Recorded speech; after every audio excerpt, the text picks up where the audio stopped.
परिणाम में आप एआईएमआईएम और कांग्रेस पार्टी की भूमिका को कैसे देखते हैं? हाँ, बीजेपी को फायदा हुआ है उससे। कांग्रेस का मकसद आम आदमी पार्टी को हराना और एमआईएम का मकसद भी आम आदमी पार्टी को हराना था, जीतना कहीं से नहीं था। अस्सलामुअलैकुम वरहमतुल्लाहि वबरकातुहू। उम्मीद है तमामी दोस्त खैरियत से होंगे। अल्लाह पाक आप लोगों को सलामत रखे। मेरे दोस्तों, बहुत बड़ा पर्दाफाश हो गया है असदुद्दीन ओवैसी साहब का और कांग्रेस पार्टी का। मेरे दोस्तों, बीजेपी किसकी वजह से जीती और आम आदमी पार्टी की हार किसकी वजह से हुई, मैं पूरा वीडियो अभी आपको दिखाऊंगा। अगर आप हमारे चैनल पर नए हैं तो चैनल को सब्सक्राइब कर दें और इस वीडियो को आखिर तक जरूर देखें। मेरे दोस्तों, आम आदमी पार्टी के नेता अमानतुल्लाह खान ने बहुत बड़ा आरोप लगाया है एमआईएम के ऊपर और कांग्रेस पार्टी के ऊपर। मेरे दोस्तों, पहले मैं आपको अमानतुल्लाह खान का वीडियो दिखाता हूं, उसके बाद एक वीडियो और दिखाऊंगा। वो वीडियो देखने के बाद आप खुद समझ जाएंगे जो लोग ओवैसी साहब के ऊपर इल्जाम लगाते हैं वो किस तरीके से झूठ फैलाते हैं। वो कहते हैं कि ओवैसी साहब बीजेपी की बी टीम है, उनकी आंखें भी इस वीडियो को देखने के बाद खुल जाएंगी। आप पहले ये वीडियो देख लीजिए। परिणामों को आप कैसे देखते हैं, उसकी कुछ चर्चा विचार? देखिए, मैं आए थे हम लोग तो दुख था, हमें अफसोस है कि हम जीतने के बावजूद भी आज वो खुशी नहीं है, क्योंकि हमारे नेता और सरकार आज नहीं रही, तो उसी के लिए मैं तो आया था। परिणाम में आप एआईएमआईएम और कांग्रेस पार्टी की भूमिका को कैसे देखते हैं? हाँ, बीजेपी को फायदा हुआ है उससे। कांग्रेस का मकसद आम आदमी पार्टी को हराना और एमआईएम का मकसद भी आम आदमी पार्टी को हराना था, जीतना कहीं से नहीं था, और उन्होंने नुकसान किया और आम आदमी पार्टी आज हारी है, तो इसमें इनका भी कहीं ना कहीं बहुत बड़ा रोल है। तो दोस्तों, दिल्ली का चुनाव संपन्न हो चुका है, रिजल्ट भी आपके सामने है। भारतीय जनता पार्टी ने प्रचंड बहुमत के साथ चुनाव जीत लिया है। बीजेपी की सरकार वहां बन गई है। मुख्यमंत्री कौन होंगे ये कुछ ही लम्हों के बाद ये आप तमाम लोगों को पता चल ही जाएगा। लेकिन सवाल ये कि आखिरकार अरविंद केजरीवाल इतनी बुरी तरीके से कैसे हार गए, अपनी सीट भी नहीं बचा सके, क्या वजह रही होगी? कौन है जिसने अरविंद केजरीवाल की हार की कहानी लिखी? ये एक बड़ा सवाल है। हम आपको कुछ आंकड़े बताने वाले हैं। 70 सीट पर विधानसभा का चुनाव हुआ, यानी कि दिल्ली में 70 विधानसभा सीट है। हम आपको कुछ सीट के रिजल्ट बताने वाले हैं। हम बस आपको आंकड़े बताएंगे, आपको खुद ये समझ में आ जाएगी बात कि कैसे आखिरकार दिल्ली में इस बार आम आदमी पार्टी चुनाव हार गई। मैं ये कह सकता हूं कि अगर कांग्रेस और आम आदमी पार्टी एक साथ चुनाव लड़ती तो बीजेपी को कभी बहुमत नहीं मिलता। ये बात मैं क्यों कह रहा हूं, आइए चलते हैं सीधे आंकड़ों की तरफ और देखते हैं कि आखिरकार कैसे अरविंद केजरीवाल की पार्टी आम आदमी पार्टी दिल्ली में चुनाव हार गई और वहां पर 27 वर्षों के बाद भारतीय जनता पार्टी की सरकार बन गई है। हम आपको कुछ रिजल्ट दिखाने वाले हैं, जरा गौर से कुछ आंकड़ों को देखिएगा ताकि आपको तमाम चीजें जो है वो आराम आराम से समझ में आती जाए। जैसे चलते हैं, हम बात करते हैं सबसे पहले अरविंद केजरीवाल की। केजरीवाल अपनी सीट पर चुनाव में रिजल्ट जो इनका आता है वो ये कि जनाब को लगभग 25,999 वोट मिला। 999 वोट तो ऐसे मिला मानो ये कोई अमीर आदमी जो है, शीश महल में रहने वाला आदमी किसी जूते के दुकान में गया हो और वहां से जूता खरीद रहा हो। 26,000 रुपये वहां कीमत नहीं लिखी है, 25,999 है ये वोट मिला है इन्हें। और जनाब चुनाव हारे हैं प्रवेश साहिब सिंह से 4,089 वोटों से, 4,089 वोट से। अब देखिए जरा, यहां पर आप देखेंगे संदीप दीक्षित है, कांग्रेस के नेता हैं, शीला दीक्षित के पुत्र हैं। कितने मतों से चुनाव हारे हैं? 25,520 वोटों से। लेकिन बात असल ये नहीं है, कहानी यहां पर यह है कि कितने वोट इन्हें मिले हैं? 4568 वोट। केजरीवाल कितने वोट से हारे हैं? 4,089 वोट, यानी कि केजरीवाल जितने वोटों से हारे हैं उससे 500, लगभग 500 वोट ज्यादा किसे मिला है? संदीप दीक्षित को। अगर कांग्रेस और आम आदमी पार्टी साथ में चुनाव लड़ती तो ये वोट और ये वोट मिल जाता और चुनाव कौन जीतते? अरविंद केजरीवाल। ये पहली सीट की कहानी। आइए दूसरी सीट पर चलते हैं और थोड़ा जल्दी जल्दी इन आंकड़ों को समझते हैं। ये सीट देखिए, यह है तरविंदर सिंह मरवा, भारतीय जनता पार्टी के प्रत्याशी। सीट का नाम है जंगपुरा। जंगपुरा से चुनाव जीते मनीष सिसोदिया को महज 675 वोटों से जो है इन्होंने हरा दिया। शिक्षा मंत्री थे मनीष सिसोदिया, कितने वोट से हारे? 675 वोट से। तीसरे नंबर पे कौन है? कांग्रेस के फरहाद सूरी। वोट कितना आया इन्हें?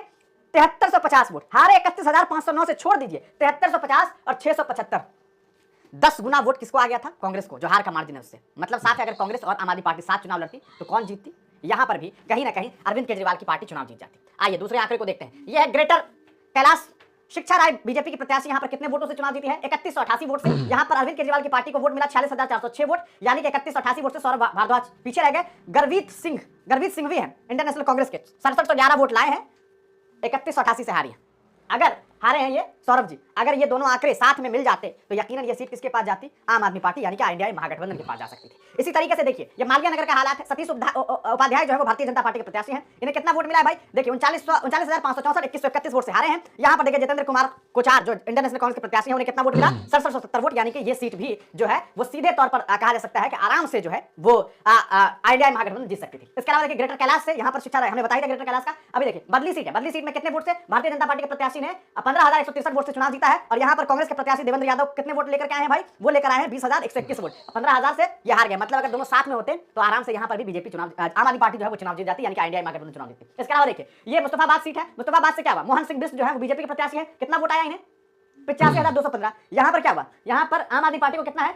67,637। यहाँ तीसरे नंबर पर ताहिर हुसैन है। चलिए 17,578 वोट से यहाँ ताहिर हुसैन एआईएमआईएम के प्रत्याशी थे। और ये सीट अगर आप देखेंगे तो कांग्रेस के प्रत्याशी को कितना यहाँ वोट मिला? 11,763। तो करीबी का मुकाबला था। अगर ये और ये गठबंधन के होते तो मुमकिन था कि कुछ लोग जो है वो एआईएमआईएम को वोट दे करके ना दे करके सीधे गठबंधन को वोट करते और यहाँ पर भी चुनाव जीता जा सकता था। हालांकि यहाँ पर जो है ताहिर हुसैन को कितना 33,474 वोट मिला। तो अगर ऐसे इस हिसाब से बी टीम देखेंगे तो यहाँ पर एआईएमआईएम का बी टीम समझेंगे, ठीक है। ऐसे बाकी में कांग्रेस को समझ रहे। यहाँ देखिए ये है छतरपुर। यहाँ क्या हुआ? बीजेपी के प्रत्याशी जो है वो 6,239 वोट से जीते। और यहाँ पर देखिए आम आदमी पार्टी के प्रत्याशी 6,239 वोटों से हारे थे। और यहाँ देखिए कांग्रेस के प्रत्याशी राजेंद्र सिंह को कितना 6601 वोट मिला। यानी कि यहाँ पर भी आराम से ये सीट जो है वो कांग्रेस की वजह से आम आदमी पार्टी हार गई। इसके अलावा देखिए यानी कि ऐसी कई सीट है। ये सीट देखिए कैलाश गंगवाल कितने 10,899 वोटों से जो है वो चुनाव जीत गए आम आदमी पार्टी से। यहाँ पर इंडियन नेशनल कांग्रेस के प्रत्याशी ने 17,958 वोट लिया था। यानी कि यहाँ पर आराम से कांग्रेस पार्टी जो है और ये गठबंधन में होती तो ये भी सीट जीती जा सकती थी। इसके अलावा देखिए ये एक सीट है जिसमें गजेंद्र सिंह यादव हमने आपको बताया। और यहाँ पर देखिए बलयोगी बाबा बालकनाथ जो है वो इंडिपेंडेंट चुनाव लड़े थे। यहाँ मार्जिन कितना है हारने का? 1782 वोट। और कांग्रेस की पार्टी के नेता को कितना आया है? 9338 वोट। यानी कि ये सीट भी जो है वो आराम से जीती जा सकती थी, लेकिन ये भी सीट हार गई कांग्रेस, ये आम आदमी पार्टी। यहाँ देखिए आम आदमी पार्टी राजेंद्र नगर में क्या हुआ? वोट कितने वोटों से हारी है? 1231 वोट से। और कांग्रेस को कितना वोट है यहाँ पर? 4015। यानी कि ये भी सीट आराम से गठबंधन होती तो जीती जा सकती थी। इसके अलावा देखिए मनोज कुमार शौकीन है, ये आपको नांगलोई जाट सीट की बात कर रहा हूँ। यहाँ पर आम आदमी पार्टी कितने वोटों से हारी है? सीधे वोट 26,251 वोटों से। और यहाँ पर इंडियन नेशनल कांग्रेस को कितना वोट मिला है? 32,028 वोट। यानी कि ये भी सीट कांग्रेस की वजह से आम आदमी पार्टी हार गई। आगे देखिए ये सीट देखिए मुंडका है। यहाँ पर 10,550 वोटों से बीजेपी जीती है। आम आदमी पार्टी 10,550 वोटों से हारी। और कांग्रेस को कितना आया भाई? 10,290। मतलब लगभग मार्जिन के आसपास ये आंकड़े पहुंच सकते थे अगर गठबंधन होता। और हो सकता था गठबंधन होता तो बहुत सारे लोग लगता चलो ये तो मजबूत है तो इसी को दे देते हैं। लेकिन यहाँ पर भी चुनाव ये लोग हार गए। अगर आगे देखेंगे चंद्र कुमार चौधरी है बीजेपी से 344 वोटों से चुनाव जीत गए। कहां से? संगम विहार से। 344 वोटों से दिनेश मोहानिया जो है हमारी पार्टी के प्रत्याशी चुनाव हार गए। यहाँ पर हर्ष चौधरी को 15,863 वोट मिला है। तो यहाँ पर भी कांग्रेस जो है इस वजह से कहा जा सकता है कि जो है सीधे आम आदमी पार्टी को नुकसान पहुंचाई है। इसके अलावा तिमारपुर है। यहाँ देखिए सूर्य प्रकाश खत्री जो है इन्हें कितना वोट मिला है? 55,941। 1168 वोटों से चुनाव जीत गए। और यहाँ पर कांग्रेस को कितना वोट मिला था भाई? 8361। तो यानी कि कांग्रेस भी जो है ये सीट आराम से जीत सकती थी। मतलब अगर गठबंधन होता तो कांग्रेस और आम आदमी पार्टी ये सीट आराम से जीत सकती थी। तो गठबंधन नहीं करना जो है ना सीधे तौर पर एक बहुत बड़ी वजह है। आगे देखिए ये एक सीट है आपको त्रिलोकपुर। यहाँ देखिए बीजेपी के प्रत्याशी को कितना वोट मिला? 58,270। 392 वोटों से ये चुनाव जीते। अंजना पारसा जो है वो 392 वोट से हार गई। यहाँ पर कांग्रेस के प्रत्याशी को कितना वोट है? 6147 वोट। यानी कि ये भी सीट जो है वो आम आदमी पार्टी और कांग्रेस जीत सकती थी अगर साथ में लड़ती तो। इसके अलावा देखिए ये एक सीट है जहाँ पर लगभग 1,39,055 वोट जो है वो पंकज कुमार सिंह ने लिया है। महेंद्र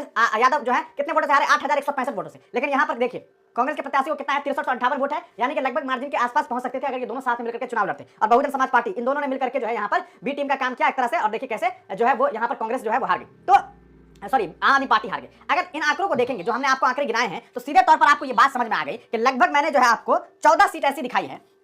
हालांकि मैंने आपको लगभग 17 स्क्रीनशॉट्स दिखाए हैं, लेकिन 14 सीट ऐसी है जहां पर सीधे तौर पर भारतीय जनता पार्टी को हराने में आम आदमी पार्टी इसलिए नाकामयाब हुई क्योंकि वहां पर जीत के मार्जिन से ज्यादा वोट कौन लेकर के आ गया? कांग्रेस। और इस वजह से आम आदमी पार्टी। दोस्तान मोहतरम, जैसे कि आपने ये वीडियो देख ली, मेरे दोस्तों उम्मीद है कि आप ये पूरा वीडियो देखकर समझ गए होंगे कि जो असदुद्दीन ओवैसी साहब के ऊपर इल्जाम लगाया जाता है कि एमआईएम बीजेपी की बी टीम है और वो वोट काटती है। लेकिन मेरे दोस्तों असल में अगर जो वोट काटने वाली पार्टी है वो कांग्रेस है। कांग्रेस को हिंदुओं का वोट नहीं मिलता और सिर्फ मुसलमानों का वोट मिलता है, जिससे वोट बढ़ जाता है और हार यहां पर हो जाती है। मेरे दोस्तों बहुत सारे लोग एमआईएम के ऊपर इल्जाम लगाते हैं, तो इस वीडियो को देखने के बाद उनके सारे इल्जाम खत्म हो गए होंगे। मेरे दोस्तों उम्मीद है कि आप ये पूरा वीडियो देखकर समझ गए होंगे। मिलते हैं इंशाल्लाह आने वाले अपडेट के साथ। अस्सलाम वालेकुम वरहमतुल्लाहि वबरकातुहू।